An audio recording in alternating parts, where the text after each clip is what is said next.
Jehovah is your name.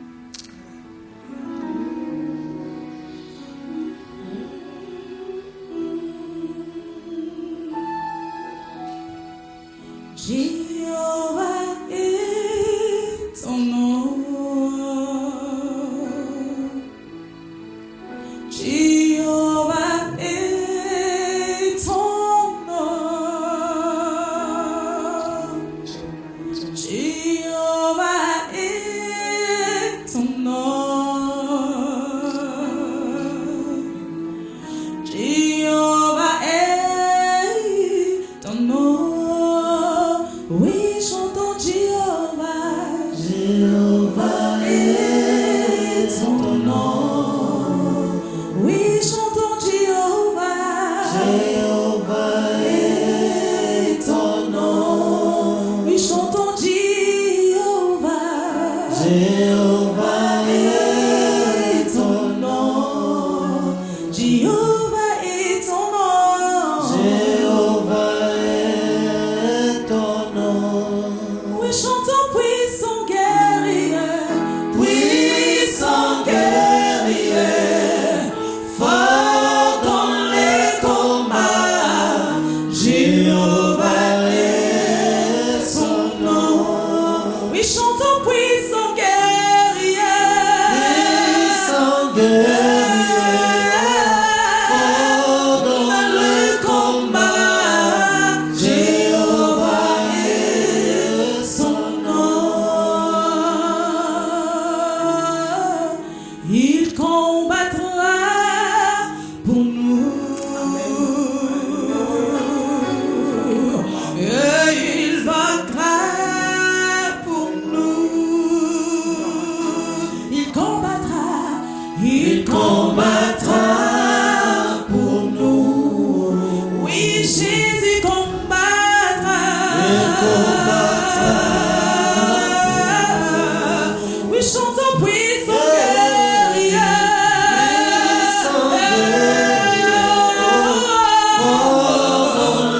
Dans les combats.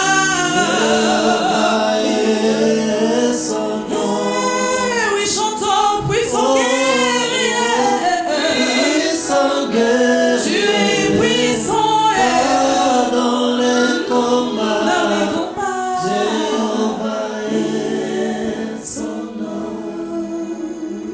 Oh Jéhovah, tu es élevé. Oh Jéhovah, Tu es le Dieu très haut. oh Jéhovah, Tu es élevé. oh Jéhovah, Tu es le Dieu les très deux haut. l'église en Jésus, tu es élevé. les deux les équelles Jésus, tu es le Dieu les deux les Shadrach et Meshach. Yeah, Jéhovah, tu es le Dieu très haut. Tu es élevé. Oh Jéhovah, Oh Jéhovah, tu es élevé. oh Jéhovah, Tu es le Dieu très au-dessus du haut. diable Tu Satan. es élevé. Oh Jéhovah, Tu es le Dieu au-dessus très de haut. maladie. Tu es élevé. C'est vrai Jéhovah, Tu es le Dieu au-dessus très du haut. péché, mon Tu Jésus. es élevé. Toi seul tu es élevé. Tu es le Dieu très haut. Au-dessus de toutes Tu es choses, élevé. nous t'élevons Tu Jéhovah. es le Dieu Au-dessus très de la haut. Tu tristesse, es nous élevé. t'élevons Tu Jéhovah. es le Dieu Au-dessus de la misère, Tu es nous élevé. t'élevons Tu es Jéhovah. le Dieu très haut. Gloire au Seigneur. Merci beaucoup, ma soeur Marie-Ange. Merci, frère Justice. Merci frère Artienne pour ces bons moments d'adoration, peuple de Dieu. Shalom, nous sommes là encore une fois de plus à Bastogne, à l'église Armée de Vainqueurs pour Christ, l'église où le pasteur Riz Amba est titulaire. Donc nous sommes encore une fois là avec le pasteur. Bonjour pasteur. Bonjour, Srali. Vous n'êtes vraiment plus à présenter puisque vous êtes déjà passé sur les plateaux plutôt des Alpha Omega sur cette chaîne de EDR TV. Bienvenue à vous. Merci encore une fois de plus Merci d'être avec nous. nous. On a parlé la fois passée de l'évangélisation, très capitale pour l'œuvre de Dieu, très capitale pour nous chrétiens. Et aujourd'hui, on va aller parler de la maturité spirituelle. Amen. Kokola, Namolimo, c'est ça? Amen.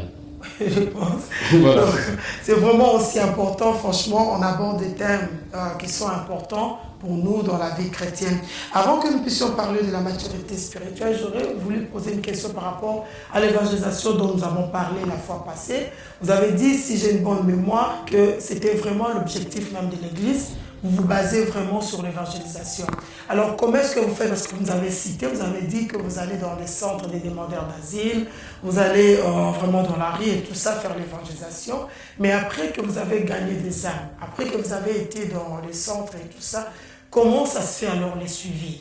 Vous évangélisez les gens, ils viennent à l'église et après, est-ce qu'il y a quand même une équipe qui peut aller suivre après si réellement les gens avec qui vous avez parlé, par exemple dans les centres, sont toujours chrétiens, sont toujours sur la bonne voie? Est-ce que le message était passé? Parce qu'on peut rencontrer quelqu'un comme ça dans la rue, on parle de Jésus-Christ, il vient une, deux fois, ou après il ne vient pas. Est-ce que vous prenez quand même la peine avec une équipe pour appeler, savoir, frère, pourquoi est-ce que vous ne venez pas? Ou vous retournez encore dans des centres pour savoir si le travail que vous avez fait avant, on produit quand même des fruits? Je ne sais pas comment vous faites après l'évangélisation. Merci, je suis heureux d'être encore là.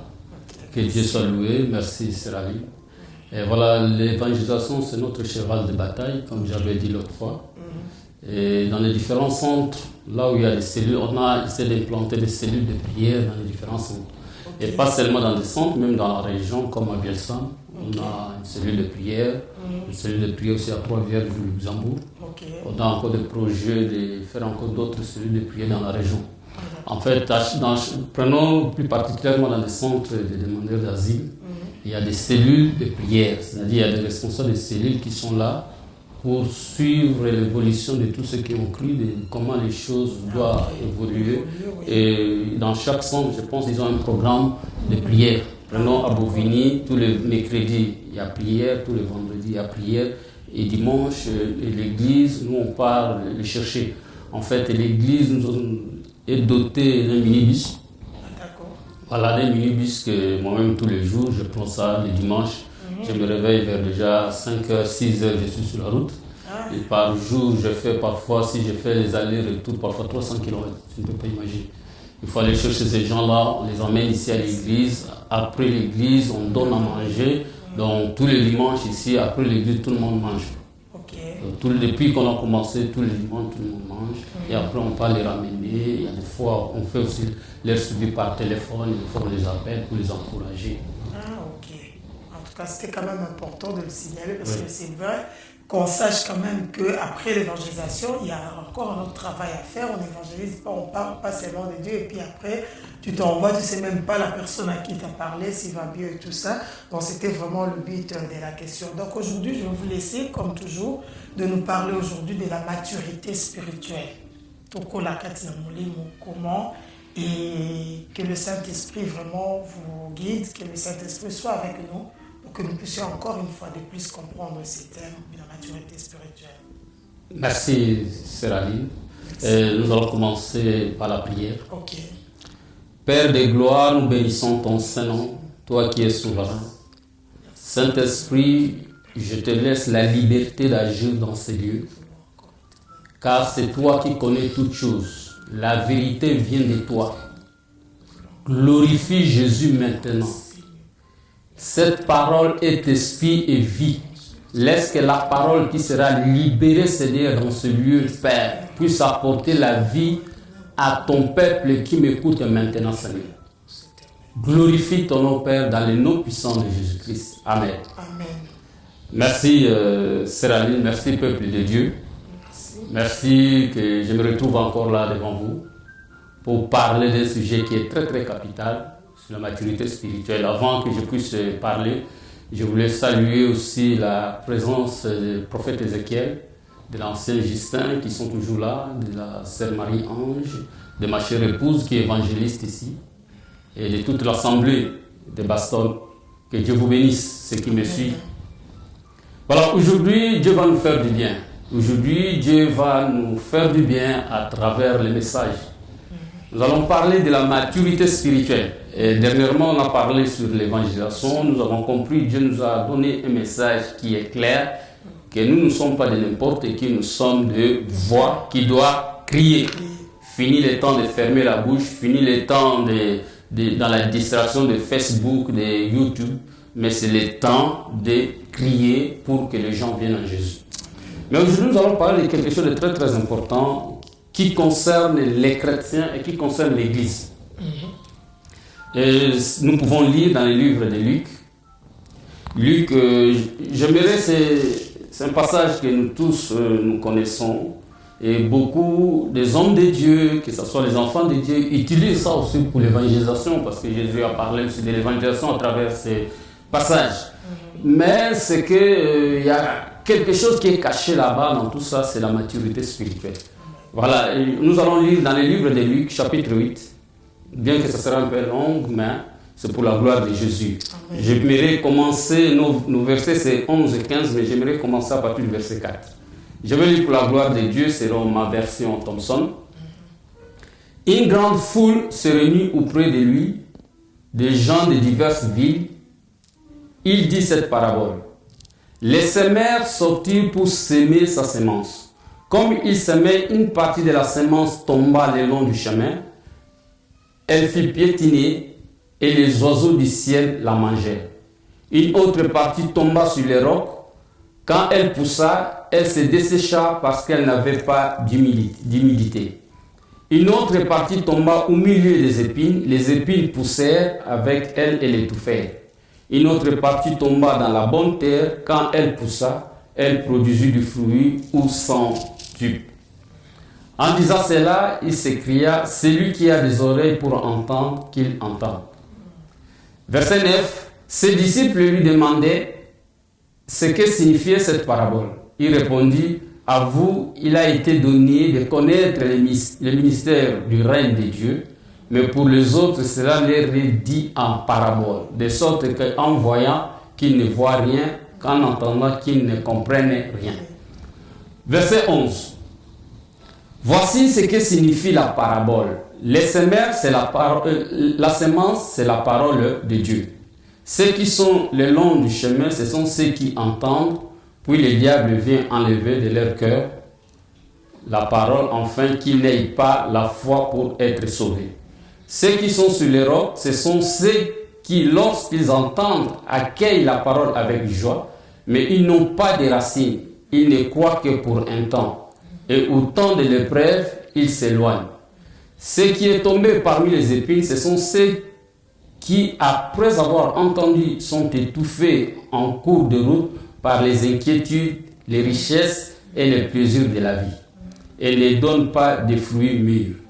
Ce qui est tombé dans la bonne terre, ce sont ceux qui entendent la parole avec un cœur noble et bon, la retiennent et portent du fruit avec persévérance. Gloire à Dieu. Amen. Amen.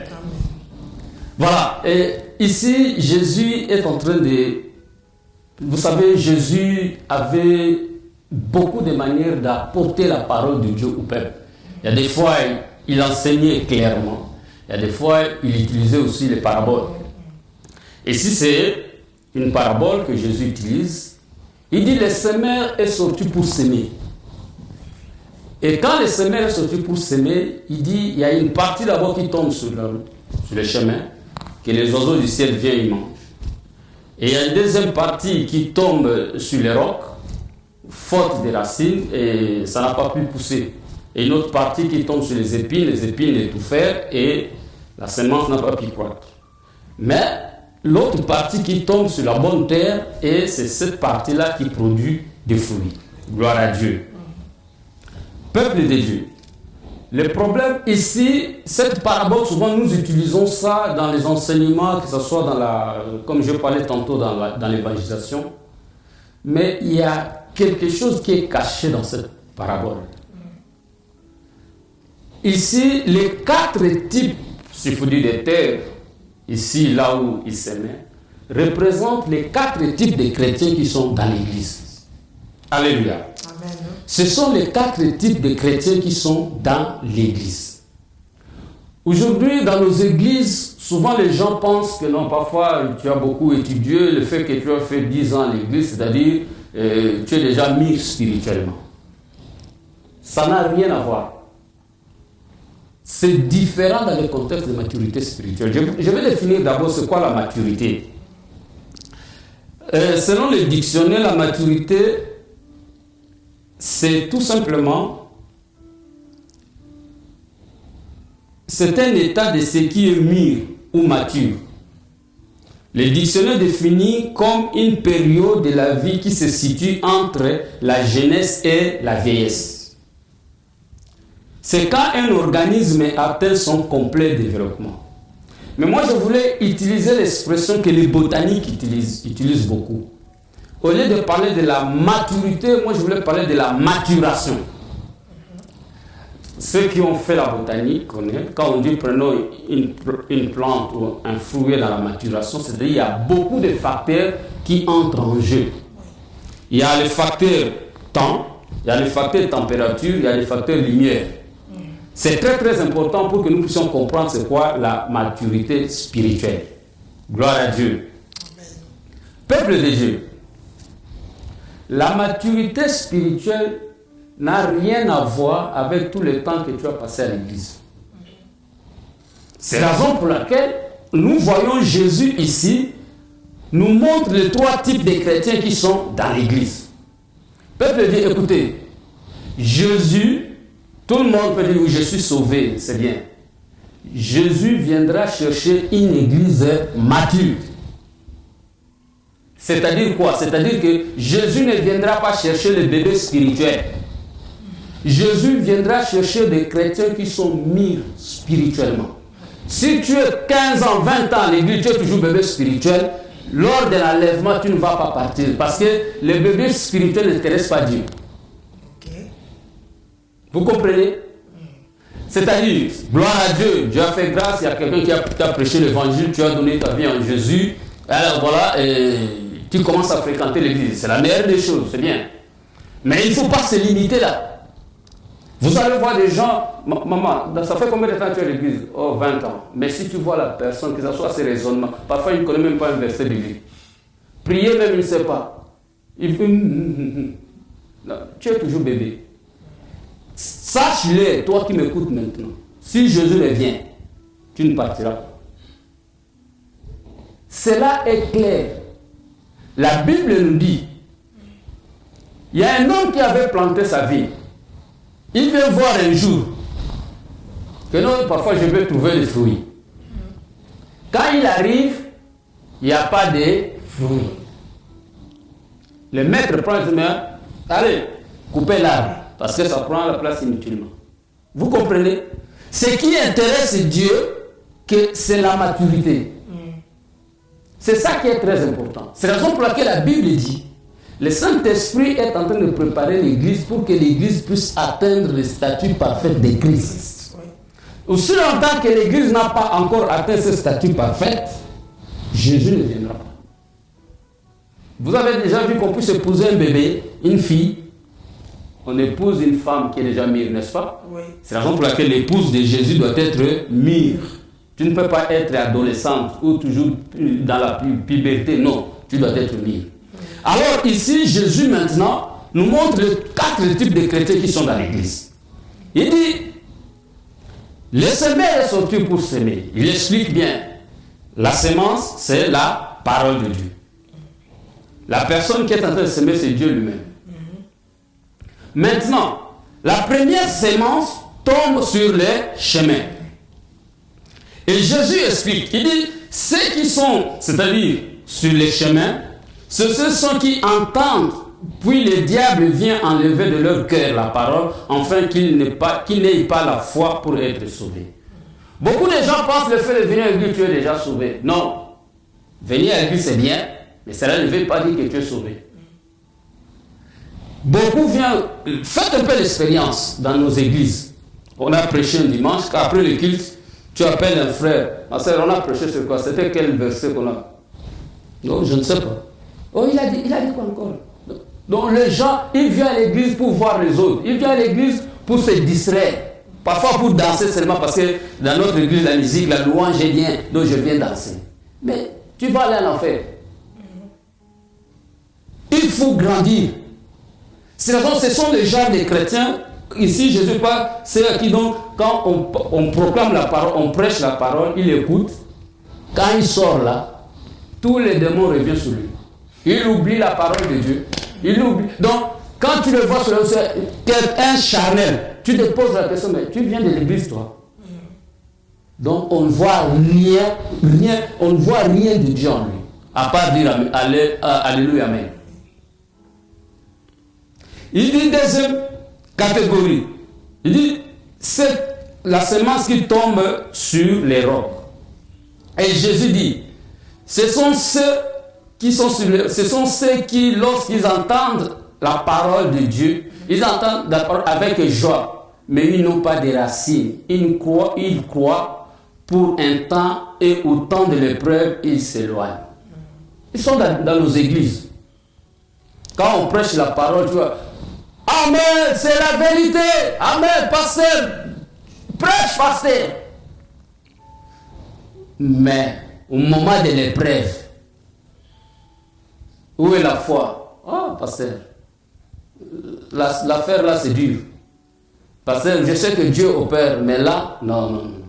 Parce qu'il faut vivre les réalités. Écoutez, peuple de Dieu, Dieu n'est pas le Dieu des réalités. Dieu est le Dieu de la vérité. Amen. Amen. Quelle réalité? Oui, les réalités peuvent être parfois tu n'as pas de mari. Les réalités peuvent être tu n'as pas de papier. Mais cela ne veut pas dire parce que tu n'as pas de mari, tu n'as pas de papier que tu vas rester comme ça. Non. Dieu est capable de te donner mari. Dieu est capable de te donner le papier. Gloire à Dieu. Amen. Oui. Au moment de l'épreuve, ils abandonnent Dieu. Et aujourd'hui, il y a un phénomène dans ce pays que nous voyons qu'elle fait plan B. Oh non, mais parce que je n'ai pas de papier, bon, qu'est-ce que je fais? Bon, plan B. Oh, parce que bon, moi je cherche un mari, tout ça, quoi. Bon, je cherche un mari sur Facebook. Frère, si tu rencontres un mari sur Facebook, cet fondement, sache que cet fondement est pourri. C'est un mariage qui n'ira jamais loin. Dieu a dit l'homme quittera son père et sa mère, s'attachera à sa femme.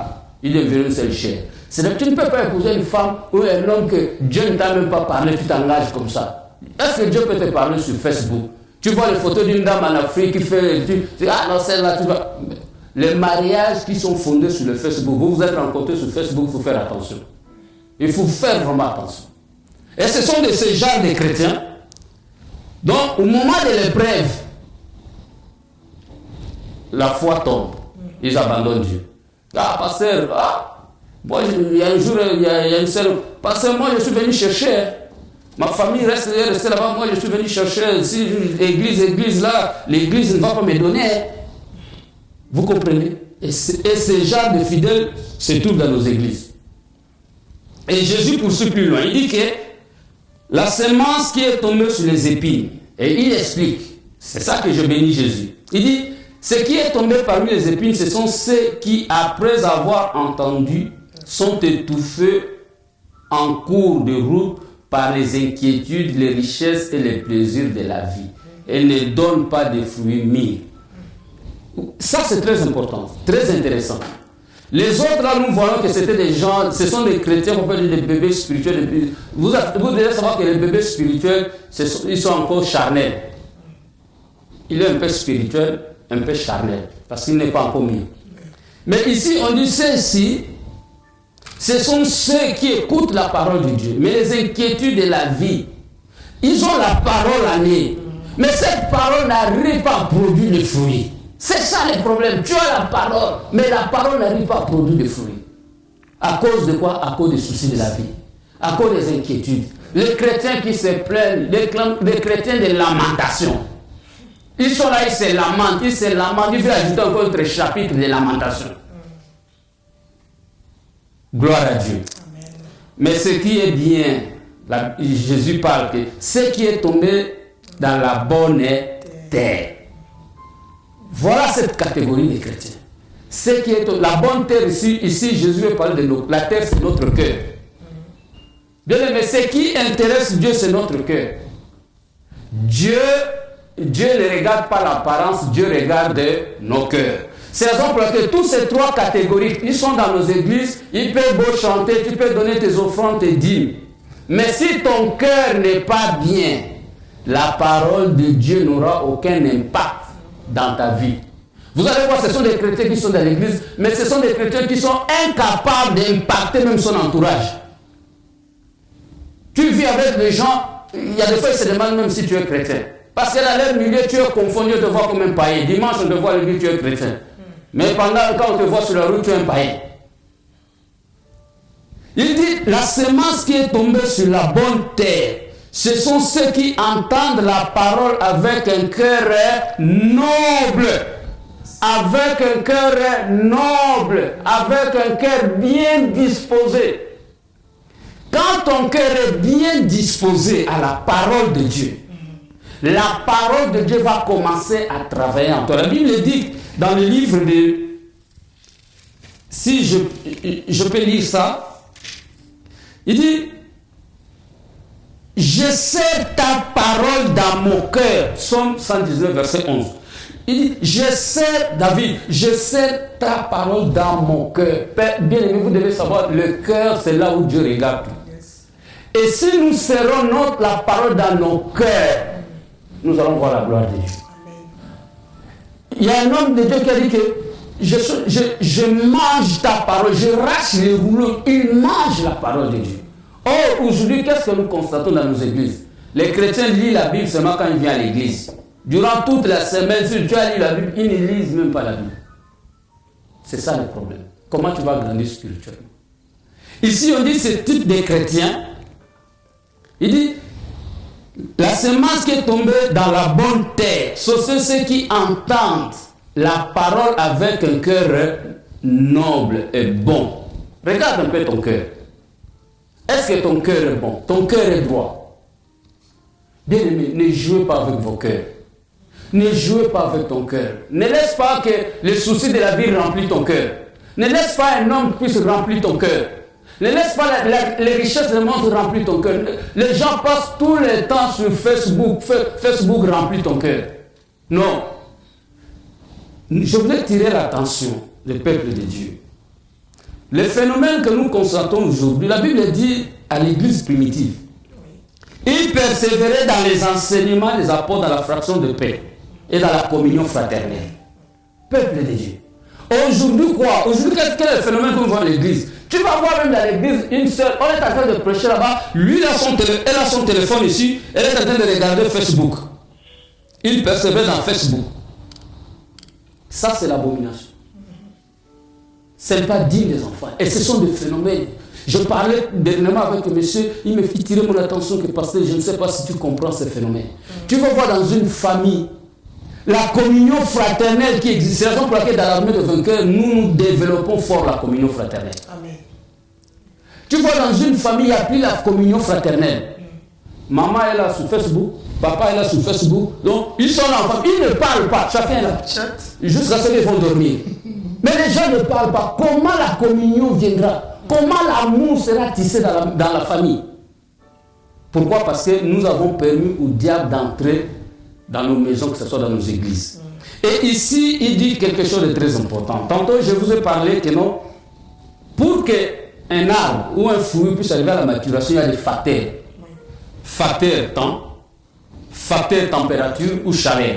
Regardez, je bénis le Seigneur. Il dit, ce qui est tombé dans la bonne terre, ce sont ceux qui entendent la parole avec un cœur noble et bon.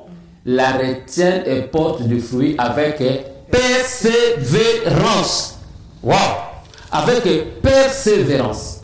Le premier facteur de la maturité spirituelle, c'est le cœur. C'est le cœur. Si ton cœur est disposé, si tu comprends qui est ce Dieu que tu viens servir, frère, Dieu a dit aux enfants d'Israël, tu aimeras ton Dieu d'abord de tout ton cœur, pas avec tes richesses. Tu aimeras ton Dieu de tout ton cœur. D'abord, c'est le cœur, le premier facteur de la maturité spirituelle. Or, vous allez voir dans l'église, beaucoup de gens, leur cœur, si on te montre leur cœur, c'est comme quelqu'un, si on vous montre le poumon des gens qui fument là, dont le cœur est pourri. Le cœur est pourri. Pourquoi? Parce que apparemment gentil. Ah, ma sœur me fait dans son cœur plein de rancune. Dans son cœur, il a fermé les gens. Dans son cœur, il ne salue pas les gens. Quelqu'un qui ne pardonne pas. Mais il est là. Alléluia. Amen. C'est le cœur. Si nous disposons notre cœur à écouter la parole de Dieu, à ce moment, la parole de Dieu peut produire le fruit. Deuxième facteur, c'est la persévérance. Et dans la persévérance, nous voyons, il y a le facteur temps. C'est la raison pour laquelle la Bible dit racheter le temps parce que les jours sont mauvais. Frère, tu ne peux pas jouer avec ton temps. Tu viens à l'église, tu viens écouter la parole de Dieu. Oui, c'est bien. Ne joue pas avec ton temps. Le temps, c'est Dieu qui tient le temps. Le temps appartient à Dieu. C'est la raison pour laquelle le temps que Dieu te donne, concentre-toi dans les choses du Seigneur. Concentre-toi dans l'œuvre de Dieu. Concentre-toi cette parole. Essaie de méditer ça pour aller proclamer, partager avec les autres. Gagner les hommes avec cette parole, le paix. Même si tu ne connais pas toute la Bible, mais le paix que tu écoutes là, tu peux dire à quelqu'un que Jésus t'aime. Ça sauve une vie. Amen. Amen. Pourquoi? Parce que ton cœur est bien disposé. Il dit, il y a facteur temps. Il y a le facteur température. Il y a la lumière. La lumière, c'est la lumière de la parole. La température, c'est le Saint-Esprit. Ton cœur n'est pas disposé, le Saint-Esprit viendra. Vous devez savoir, nous savons tous que le Saint-Esprit, c'est un personnage qui est tellement sensible. Il vient à un endroit qui est bien disposé. Mais si ton cœur n'est pas bien disposé, on peut bon prêcher, il n'y a rien qui va se passer. Amen. Amen. Alléluia. Amen. Chose à retenir. Vous devez savoir, la maturité spirituelle, c'est dans la volonté de Dieu. Dieu veut que nous soyons matures. La maturité spirituelle glorifie Dieu. Jésus a dit, si ma parole demeure en vous, et si cette parole produit des fruits, c'est à cela que mon Père sera glorifié, que vous serez appelés mes disciples. Si cette parole demeure en vous, et que cette parole produit des fruits, ce n'est pas cette parole reste comme ça, tu as gardé la parole, ça doit produire des fruits. Et c'est à cela que mon Père sera glorifié. Jésus a maudit le figuier. Pourquoi? Parce que le figuier n'avait pas de fruits. Aussi longtemps que tu ne produis pas de fruits, tu es nulle part. Et la maturité spirituelle nous fait fils de Dieu. Amen. Amen. La maturité, si vous lisez, la Bible dit, quand un enfant est encore enfant, on ne peut pas lui donner l'héritage. Parce que tu es enfant.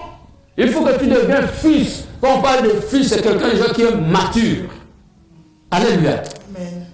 Et quand tu es mature, c'est là on peut te donner les responsabilités. Mais si tu es là 10 ans, 15 ans à l'église, tu es nulle part. Il est temps que tu puisses te repentir et tu puisses grandir de la foi. Les mamans sont... Nous avons notre jeune fille. Si tu vois ta fille, elle a quel âge ta fille? 8 ans. 8 ans. Tu vois, à 15 ans, elle a toujours cette taille-là.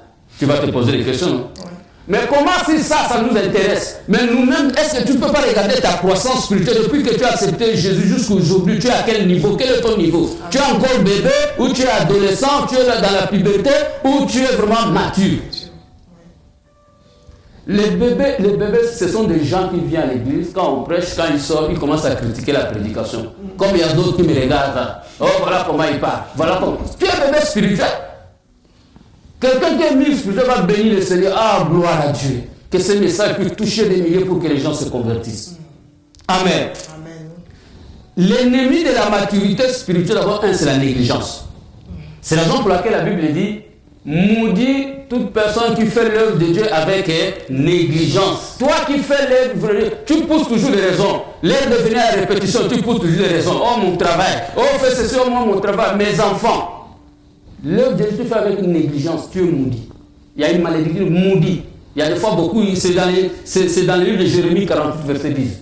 Maudit toute personne qui fait l'œuvre de Dieu avec négligence. Ça c'est l'ennemi de la maturité. Si tu vois quelqu'un qui est négligent dans les choses de Dieu, il ne faut pas chercher là, tu sauras que non, il n'est pas mûr spirituellement. Amen. Et bien qu'il peut être pasteur. Alléluia. Amen. Le deuxième ennemi, c'est l'ignorance. Les gens sont ignorants. Tu vas aller baptiser ton enfant. Mais tu es ignorant. Oh, moi je connais Jésus. Tu vas baptiser ton bébé de 2 mois. Et tu dis que tu es ignorant. Amen. Troisième ennemi, c'est le péché.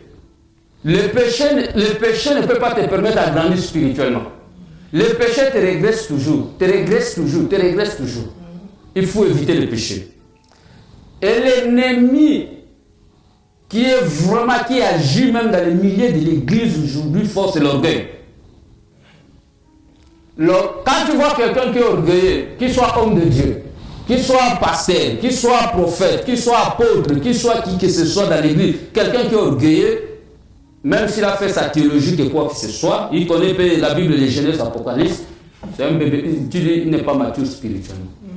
L'orgueil, ça ne sert à rien. La Bible dit, ayez en vous le sentiment qui était en Jésus-Christ. Existant en forme de Dieu, il n'a pas regardé son égalité avec Dieu comme une fois arrachée. Mais il s'est humilié jusqu'à prendre la place d'un certain. Mais pourquoi toi tu es orgueilleux? Oh, moi je suis bishop. Moi je suis docteur. Oh, moi je suis tel. Mais non, tu n'es pas mis spirituellement. Amen. Amen. L'orgueil. Et la Bible dit, Dieu résiste aux orgueilleux. Et la Bible poursuit plus loin, les orgueilleux n'hériteront jamais le royaume de Dieu.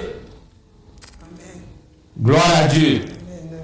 Mais c'est comment connaître une personne qui est mature? C'est un témoin de Jésus.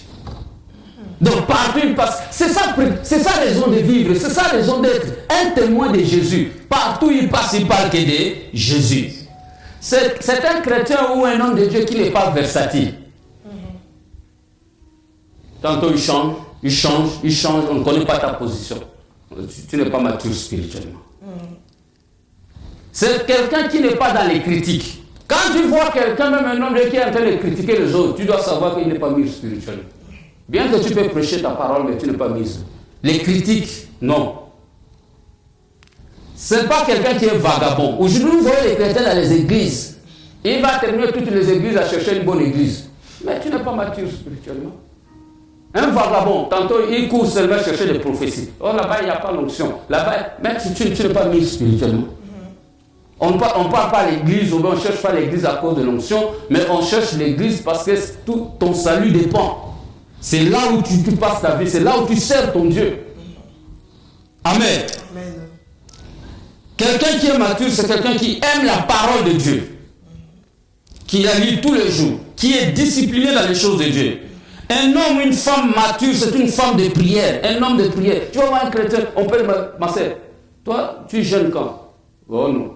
Seulement si le pasteur dit à l'église, on va jeûner, c'est là où je jeûne. Et tu dis que tu es mature spirituellement. Non, ça c'est une immaturité. Surtout, ce sont quelqu'un qui soutient l'œuvre de Dieu. On ne va pas lui poser... Je bénis le Seigneur pour les bien-aimés qui se sont engagés. Tous les bien-aimés qui sont dans les églises engagés pour soutenir l'œuvre de Dieu, pour servir. Gloire à Dieu.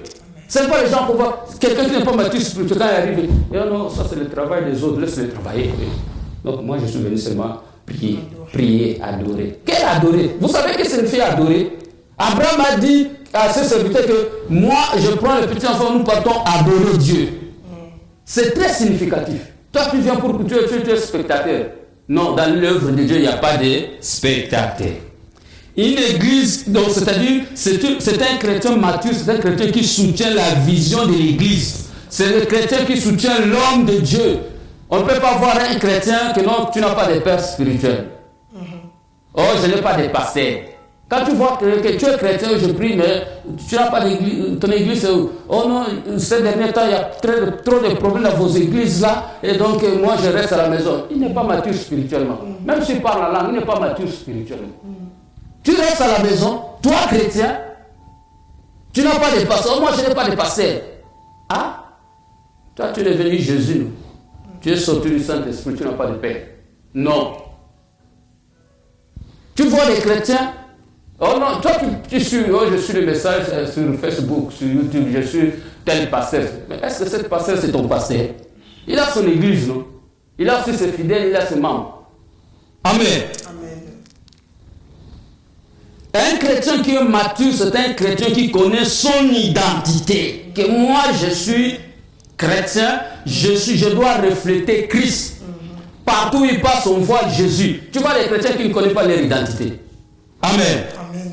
C'est un chrétien qui fait toujours la volonté de Dieu. Amen. Gloire à Dieu. Nous sommes presque vers la fin. Mais comment nous devons grandir? Nous devons grandir, c'est en portant des fruits. Je voulais corriger une erreur que nous commettons beaucoup. On parle des 9 fruits de l'esprit et tout ça. Il n'y a pas 9 fruits de l'esprit. Alléluia. Les fruits, il n'y a pas 9 fruits, il n'y a qu'un seul fruit de l'esprit. Un seul fruit, qui est Jésus. Amen. Amen. Amen. La Bible déclare, quand l'ange est venu voir Marie, il a dit à Marie quoi? L'ange a dit à Marie que tu deviendras enceinte en vertu du Saint-Esprit. C'est-à-dire, le Saint-Esprit a conçu que Jésus. Si on dit, ta fille, comment elle s'appelle? Gémima. Gémima est le fruit de tes entrailles. Amen. Amen. Voilà. C'est-à-dire quoi? Le fruit de l'esprit, c'est Jésus qui est le fruit de l'esprit. Parce que le Saint-Esprit a conçu que Jésus. Maintenant, c'est quand on parle à la bonté, quoi, ça, on voit comment Jésus était, le caractère de Jésus. Et nous devons avoir les caractères pour qu'on dise que nous sommes des chrétiens matures. Tu es colérique, tu ne veux pas pardonner, orgueilleux, tout ça, tu dis que non, tu n'es pas mature. Amen. Amen. Mais Dieu veut que nous soyons des chrétiens matures. Que dans nos églises, si nos églises sont remplies de chrétiens matures, nous allons voir la gloire de Dieu. Les grands problèmes dans l'église, c'est qui met la confusion dans nos églises, des problèmes, des disputes. Pourquoi? Tu vas voir, 90% des chrétiens sont des bébés spirituels. Et ils posent beaucoup de problèmes aux pasteurs. Les pasteurs, tout le temps, moins de fois pas. Oh, pasteur, ils ont des critiques, des murmures, et c'est ça qui pousse des divisions dans l'église. Là-bas, c'est les Congolais, là-bas, c'est les. Donc, pourquoi? Parce que les gens ne sont pas mûrs spirituellement. Si on est mûrs spirituellement, on saura qu'aujourd'hui, en Jésus, il n'y a ni juif, ni grec. Nous tous, nous sommes un. Que Dieu vous bénisse. Amen. Gloire à Dieu. Amen. Merci beaucoup, Pasteur Riz. En tout cas, un grand merci. J'avais une question. J'avais déjà la question de savoir comment reconnaître les chrétiens matures. Vous l'avez répondu. Maintenant, est-ce qu'il y a des enseignements pour être mature? On vient à l'église et tout. Et puis, après, comment est-ce qu'on peut faire pour grandir, pour être mûr? Parce que vous avez parlé aussi de l'âge. Donc, on peut avoir 15 ans, 20 ans, 30 ans. On vient de recevoir Christ. On a évangélisé, comme l'autre fois, on a parlé de l'évangélisation. Maintenant, les personnes viennent à l'église. Est-ce qu'il y a des enseignements qui sont prévus chez vous, par exemple, ou d'une manière générale dans le milieu des enfants de Dieu pour, en fait, maintenant aider les gens à aller, à être matures, ou bien c'est par l'aide de cet esprit? Il faut seulement prier et puis après... Non, c'est-à-dire tous ces facteurs entrent en jeu. Donc, la première clé dans tout ça, oui, il faut qu'il y ait des enseignements. Mais si on enseigne que toi, ton cœur n'est pas disposé, ma sœur, tu vas grandir comment? Je vais te donner, prenons mon exemple. Je suis venu à l'église, j'étais bébé, donc j'ai cru en Côte d'Ivoire et j'étais bébé spirituel. Et quand je suis arrivé à l'église, j'ai rencontré les gens qui étaient déjà 10 ans à l'église. Je peux te dire, jusqu'aujourd'hui, ils sont nulle part. Mais moi, je suis pasteur, je prêche. Tu comprends? C'est-à-dire quoi? D'abord, la première, Jésus dit qu'il a semé. Le semeur est sorti pour semer. Notre travail, les hommes, c'est de semer, de prêcher. Mais maintenant, le problème, c'est ceux qui nous écoutent. C'est quelque chose, c'est un travail qui se passe en toi-même. C'est-à-dire, la Bible dit que ce qui est tombé sur la bonne terre, c'est-à-dire d'abord, c'est ton cœur. Si tu connais que tu viens de donner ta vie à Jésus, Jésus est ton Seigneur. Tu disposes d'abord ton cœur. C'est ton cœur d'abord. Quand tu disposes ton cœur, c'est quand tu disposes, tu comprendras qui est Jésus. Ça va te donner la soif de lire la parole de Dieu. Ça va te donner la soif de prier, de comprendre, de chercher. Les gens pensent que non. Donc, on devient pasteur, c'est qu'on tombe du ciel comme ça, on devient pasteur. On pense que c'est comme ça, tu commences à présenter des émissions. Parce qu'il y a un travail qui se fait en secret. C'est-à-dire quoi? Regarde, quand tu sèmes, prenons la semence de l'arachide. Tu vas s'aimer, mais tu ne sais pas ce qui se passe avant que tu commences à voir, ça commence à pousser. C'est-à-dire qu'il y a un mystère qui se passe là. Et dans ce mystère-là, c'est là où toi tu te retrouves maintenant. On t'a sémé, on a parlé de Dieu, on t'a donné Jésus, on t'a fait accepter Jésus. Tu commences à écouter la parole de Dieu. Mais tu dois faire, Dieu a sa part, toi aussi Dieu a sémé. Mais toi aussi tu as ta part. Mais si tu restes comme ça, moi je connais des chrétiens qui ont des syllabus, des livres, ils achètent tous les livres des autres, mais ils n'ont jamais lu ça. Tu vas grandir comment? Ça veut dire qu'il y a beaucoup de facteurs qui entrent en jeu. D'abord, il faut disposer d'abord ton cœur. Tu dois comprendre d'abord qui est Jésus que tu sais. Tu sais, beaucoup de gens ne connaissent même pas qui est Jésus. Il dit Jésus est mon Seigneur, Jésus est mon Sauveur, mais il ne connaît pas qui est Jésus. Hein? C'est la raison, moi je reviens toujours dans ce verset qui dit tu aimeras ton Dieu de tout ton cœur, de toute ton âme. Pourquoi Dieu a dit ça? Dieu savait. Beaucoup de chrétiens peuvent dire qu'ils aiment Dieu de tout leur cœur, mais leur âme n'aime pas Dieu. Tu vois, il aime Dieu, il aime Dieu, mais son âme n'aime pas Dieu. Tu vas voir un chrétien qui aime Dieu, il te met des jupes là, il te met donc il est là avec des pantalons troués. Il vient de ceci. Est-ce que vraiment. Pourquoi? Tu es esclave de ton âme? Parce que ça, ce sont l'âme qui communique. Il faut t'habiller comme ça, il faut être comme ça. Non. Tu vas voir un chrétien, j'aime Dieu, mais sa façon de parler insolemment, sa manière, il voit son passé. Oh, pas ça. Tu trouves ça des gens, non? Mais quelqu'un qui a enseigné, quelqu'un qui a porté la sémence, la parole dans son cœur, qu'on lui a dit ça, tu ne peux pas faire. Un enfant, tu dois toujours faire la volonté de Dieu, pas d'autre chose. C'est-à-dire, quand tu veux poser, ma sœur, pour être mature spirituel, ça ne demande pas que tu sois pasteur, non. C'est-à-dire que tu dois arriver à un moment, tout ce que tu fais, ça doit toujours glorifier Dieu. C'est-à-dire quoi? Tu ne marches plus selon ta conscience. Tu marches selon la conscience de Dieu. La conscience de Dieu te pousse à faire tout ce qui plaît à Dieu. Quand tu vois un chrétien qui fait tout ce qui plaît à Dieu, c'est là que tu comprends qu'il est mûr spirituellement. Mais si tu es là, tout ce que tu fais, ça ne plaît même pas à Dieu, tu trouves ça, Dieu va comprendre. Qu'est-ce que Dieu va comprendre? Amen. Amen. Que Dieu te bénisse. Merci beaucoup, papa. Nous avons vraiment été bénis. En tout cas, je crois que la maturité spirituelle, c'était un grand thème. Je pense que ça pouvait nous prendre même 3 émissions pour en parler. Amen. Je crois qu'avec la permission de toute l'équipe de EDR TV, on reviendra à Baston pour comprendre encore la maturité. C'est vraiment très important. Évangéliser et être mûr pour que nous ne puissions pas rester au même endroit. Voilà, on va passer le moment d'adoration à la fin. Dire merci à Dieu et se disposer, parce qu'on nous a parlé, chers téléspectateurs, de notre cœur qui doit d'abord être disponible. Peu importe les formations, le temps que tu as passé à l'église ou qui tu es, parce qu'on nous avait dit avant, savoir qui tu es. On était une voix et maintenant on doit grandir.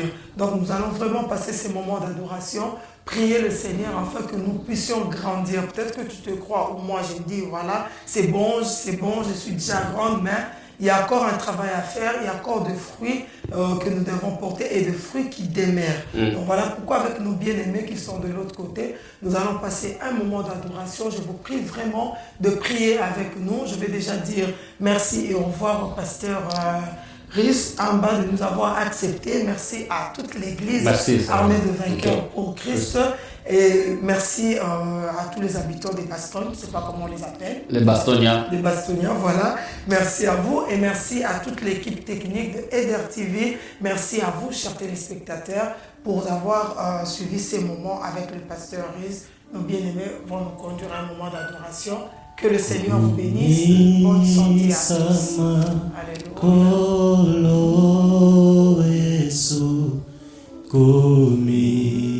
Sama kolo kumi sama kolo Yesu kumi sama kolo kumi sama kolo sama kolo Yesu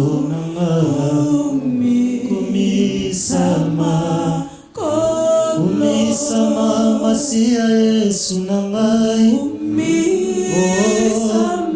Yahweh kumi sama Yesu kumi sama nayo kumi sama Masia Yesu nangai